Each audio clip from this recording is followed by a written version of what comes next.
Di sini saya akan menjelaskan tentang lingkungan perspektif di pendidikan Islam. Nah, salah satunya itu yaitu ada dari lingkungan keluarga ya, madrasah pertama dan yang paling utama. Nah, di sini itu keluarga itu adalah lingkungan pendidikan pertama yang dikenal anak dalam Islam.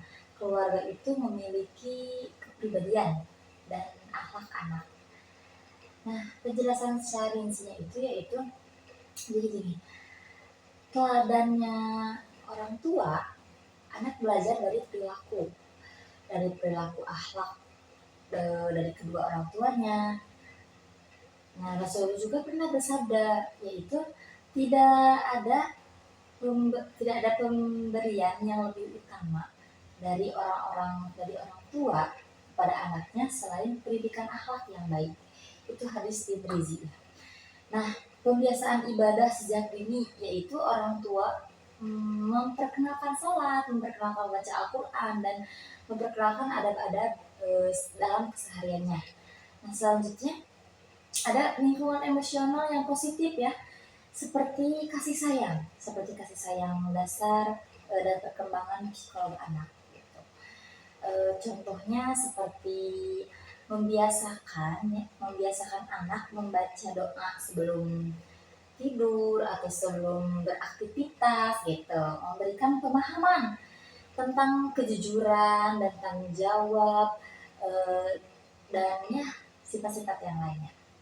Yang kedua adalah lingkungan sekolah, yaitu madrasah ya, formal gitu. Sekolah adalah lingkungan yang pendidikan formal yang melanjutkan peran keluarga dalam Islam.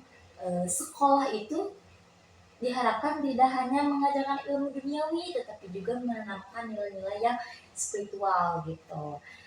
Nah, penjelasan secara rincinya itu seperti guru ya, sebagai murabi ya, guru itu tidak hanya mengajar, tetapi juga mendidik dengan akhlak yang baik, keteladanan akhlak gitu. Lalu kurikulum terpadu ilmu pengetahuan diajarkan dalam perspektif Islam, seperti sains yang dihubungkan dengan tanda-tanda kebesaran Allah, pembiasaan adab Islam seperti menghormati guru atau menghormati teman, saling menghargai seperti itu. Lalu ada lingkungan yang religius. Nah, di sini juga kegiatan seperti sholat berjamaah, peringatan Hari Besar Islam, lalu ada program tahfiz Al-Quran gitu. Jadi membangun kesadaran Islam gitu. Misalnya nih ya, contohnya itu kayak program Jumat Takwa gitu ya, diisi dengan ceramah, lalu ada kegiatan sosial, pembiasaan salam, senyum kepada guru ataupun kepada orang lain di sekitarnya gitu. Lalu ada juga ya firman Allah yang bunyinya itu dan bertakwalah kepada Allah.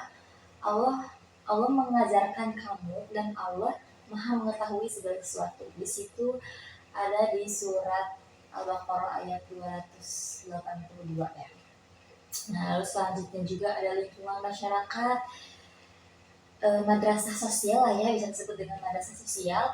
Nah, masyarakat itu adalah lingkungan sosial di mana peserta didik itu menerapkan nilai-nilai Islam dalam kehidupan nyata gitu.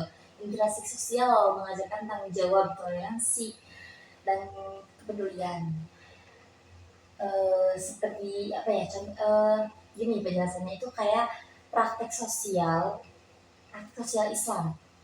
Anak belajar menerapkan adat Islam itu dalam kehidupan bermasyarakat, seperti tolong menolong, ta'awun gitu ya, menjaga ukhuwah Islamnya.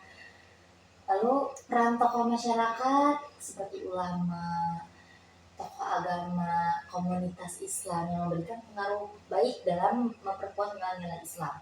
Lalu ada juga kegiatan sosial keagamaan, pengajian gitu, kerja bakti dan kegiatan sosial yang lainnya yang menjadi saran pendidikan karakter dan kepedulian sosial gitu. Kayak lingkungan masjid yang menjadi pusat pembinaan akhlak spiritual masyarakat. Contohnya itu kayak anak diajak mengikuti kegiatan bakti sosial atau pengajian di masjid seperti itu, atau bergabung di organisasi remaja masjid gitu misalnya untuk menumbuhkan kepemimpinan Islam gitu. Di zaman sekarang kan banyak ya komunitas-komunitas pemuda Islam atau komunitas-komunitas pemuda hijrah gitu.